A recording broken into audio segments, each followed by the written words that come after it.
Hi guys, and welcome back to this week's episode of the In the Hub podcast, brought to you by Playbox Technology UK. Today, I'll be speaking to Nicolas Moulin-Fournier, Senior Vice President of New Video Services at Eutelsat.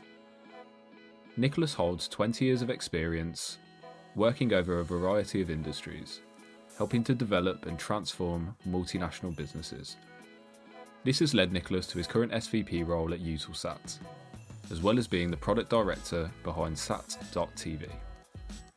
Hope you enjoy this episode. Awesome. So welcome to the In the Hub podcast, Nicolas. Thanks a lot for taking the time out this morning.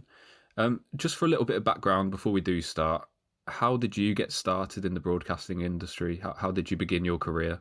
That's a funny question because actually I've got an engineering background in space telecommunication, but I started my career in nothing to do with space telecommunication. I started in strategy consulting, working for consumer goods, heavy industry, all kind of different industry except telecommunication.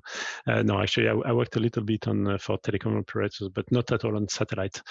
So I spent mostly almost 9 years in strategy consulting. I spent a couple of years in the software industry, and then I came back to the satellite by joining Eutelsat 10 years ago.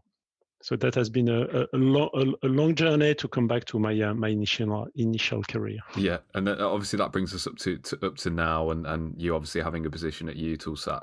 And just for anyone who doesn't already know, but I'm assuming a lot of people will already know, could you just quickly introduce us to Eutelsat and what kind of services do you guys provide? Sure. So Eutelsat is the third satellite operator in the world. We are having a revenue of 1.3 billion euros, something like this. So we are really, satellite operator means that we are leasing satellite capacity. We are in the infrastructure, but 2/3 of our revenue are done with video clients, mainly television. So either pay TV television or free-to-air television for direct-to-home reception. Yeah, and you guys are a huge name in the industry. So obviously, Nicolas, coming back to you personally, you've had a number of exciting positions in this industry and like you said, in many different industries. Has there kind of been a highlight project for you that you've worked on, maybe specifically at Eutelsat, that you can kind of tell us today? Absolutely.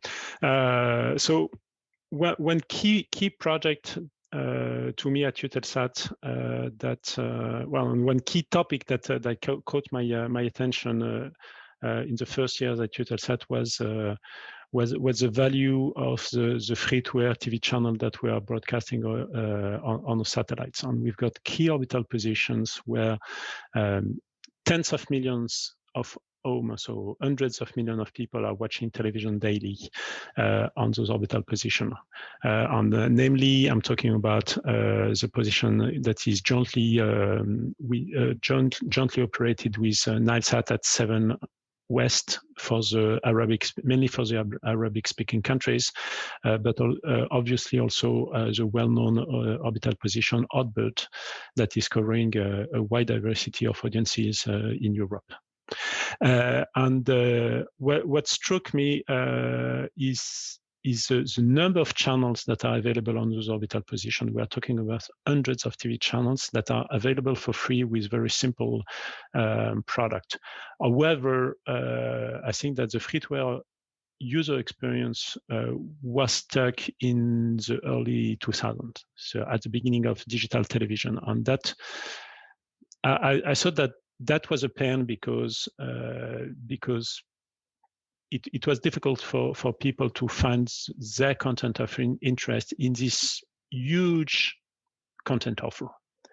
And so that's why I pushed with different steps this topic of first marketing more intelligently the content offer that we are carrying on orbital position to the end audience, and then providing easy access to the end user to this huge content. So, and this is now embodied in a service that is called Sat TV that we launched on set-top boxes, on free-to-air set-top boxes, very cheap set-top boxes in the different orbital position, and which is now available at 7 West for the Arabic-speaking countries on Outbird, but we are also deploying in other orbital positions. We are planning to deploy it in sub-Saharan Africa, for instance. Yeah, brilliant stuff. And just going a bit further into Sat TV, and that was something I wanted to talk about with you today, Nicolas. What is the main goal of Sat TV? What is the end goal? Because I was thinking about this the other day, and it struck me that we often forget that with the rise of OTT streaming platforms and on-demand, free TV still makes up a massive, massive amount of viewing in Europe, Middle East and Africa, doesn't it? So what is that main goal for Sat TV going forwards? Well, it is. And let me take the example of the Middle East and North African market, which is one of the key orbital position for us. In those countries, so we are serving audiences that are spreading from from Morocco to Saudi Arabia. Wide diversity of countries, of culture, of wealth, of internet penetration, etc. However, live television remains something that is in the culture of all those countries, and satellite television is the main distribution infrastructure for live television in all those countries, including Saudi Arabia, where internet is massively deployed. Okay, and in those countries, people are watching linear television and they are watching free linear television. And what there is an example that is very interesting is the Ramadan period, for instance, in those countries is very important because people, they are fasting during the day, and then when they come back home, they are sitting down in family, eating, breaking the fast together, and watching television, watching dramas. They love dramas, they love movies, etc. And all the TV channels in the region are launching their new TV series during Ramadan. So it's something that is very important. It's really culturally, let's say, entrenched in the different body, in the different people.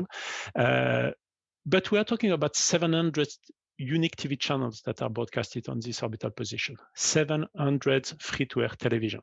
It's huge. I'm talking about just movies and series. We are talking about something like 200 movies and series.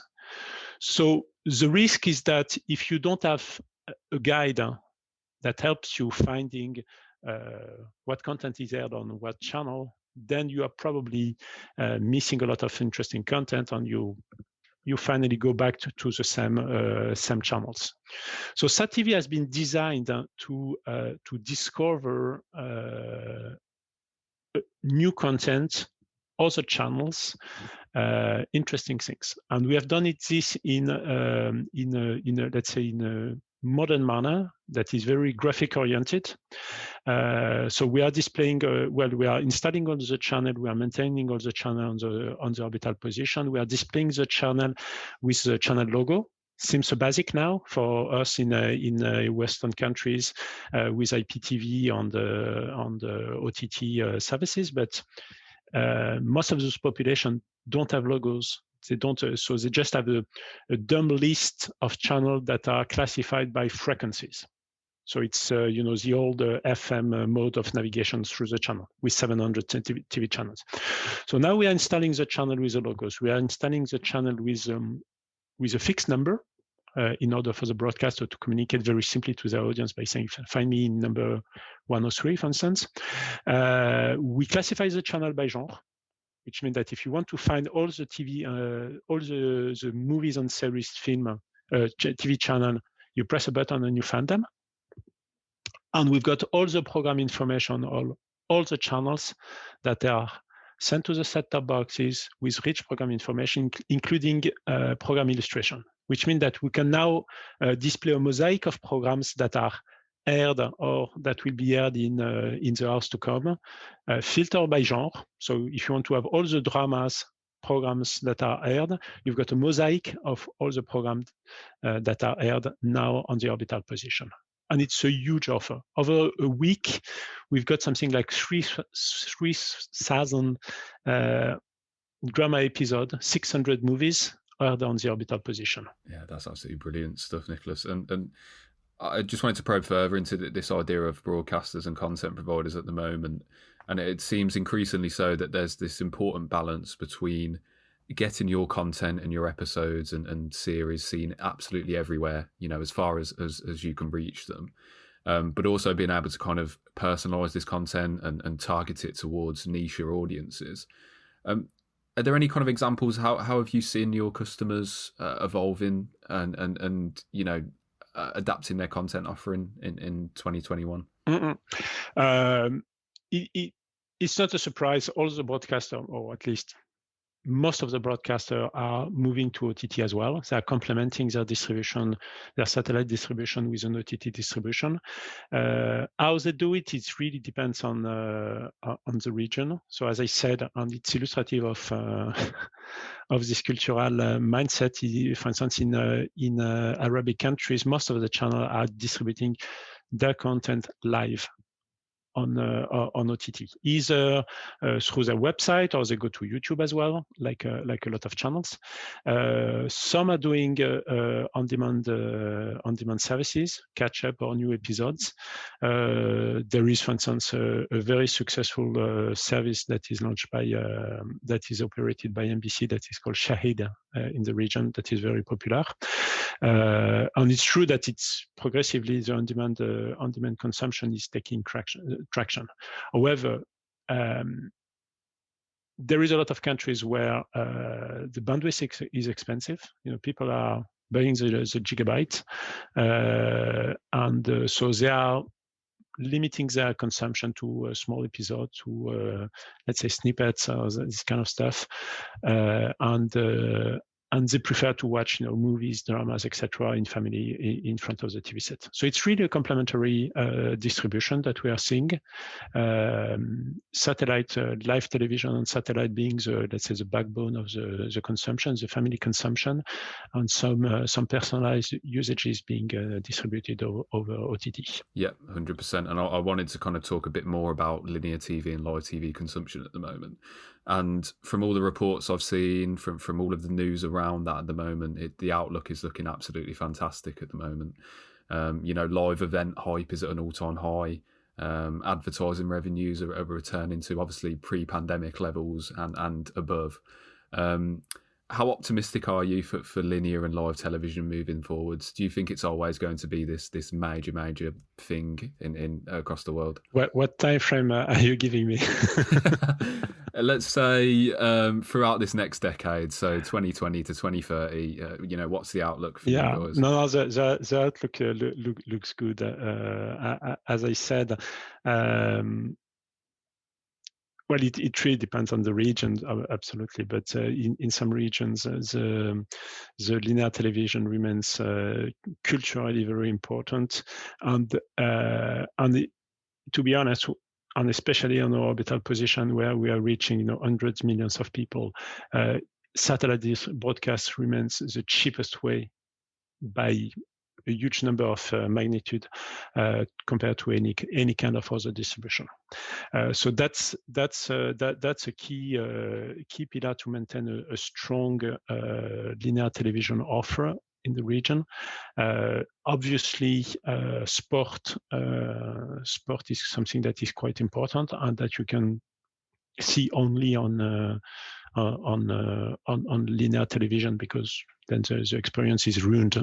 Exactly. Yeah. But and if you want to enjoy good quality, especially in HD, then streaming in HD is something that is very complex, that will remain costly for the telecom operator as well as for the broadcaster. So I see something that is broadcast distribution as something very solid for the decade. Yeah, I think it's untouchable, basically, to see all this hype and excitement around live sport returning, post pandemic. And like you said, there is still that kind of aspect of being able to watch a show that's airing for the first time and watching it with your family, with your friends in the same room around obviously a linear TV set. So I completely agree with you there. And Nicolas, this is a question that we ask at the end of every podcast, and we ask the guests to sum it up in one word, basically. So if you could, in one word, what do you envision for the future of the broadcasting industry? In one word, I think it would be a progressive migration toward digital. Let's say it's a second digitalization. In one word, it's 2 words. We'll take it. Grant me those 2 words. What I mean is that broadcast television today is digital because it's digital television. However, in the usages, it's not as digital as everybody means. I think that SAT-TV is the first step, for instance, to go digital, because by providing a lot of program information, a lot of metadata to the content that is broadcast on air, we are able to enrich and personalize the user experience of the people that are watching television. I think that we need to continue in this direction by, for instance, by getting some insight on what people are watching, which is something that is new for the broadcast. So this is a direction where broadcast will go, which is a second digitalization. Yeah, no, I think that's a brilliant answer, Nicolas. That's great, and I think it really does signal what's to come, basically. And just to finish up then, Nicolas, how can people get in touch with you directly or Eutelsat if they've got any inquiries or they want to get in touch? Definitely. Well, if you want to know more about Eutelsat, there is a website that is called eutelsat.com. You can find a lot of information if you are a broadcaster, if you are an industry vendor, etc. If you want to know more about SAT-TV as a user experience, there is a website that is called sat.tv. You can follow us as well on Instagram and Facebook, where we are doing a lot of promotion of the channel, of the set-top box brands that are compatible with our services. And I think that then you will find all your contacts on those 2 different websites. Then you can contact us by email or by chat, etc. Yeah, and what we'll do, Nicolas, we'll link to both of those websites in the podcast description as well. So anyone listening on Spotify, Apple Music, head to the description. You can find those links there. So once again, thank you for taking the time out this morning, Nicolas. Really do appreciate it, and it's great to hear the kind of exciting things you've got going on at Eutelsat and how they'll progress in the future. It's a pleasure. Thank you very much, Nicolas. Thank you very much. Bye-bye.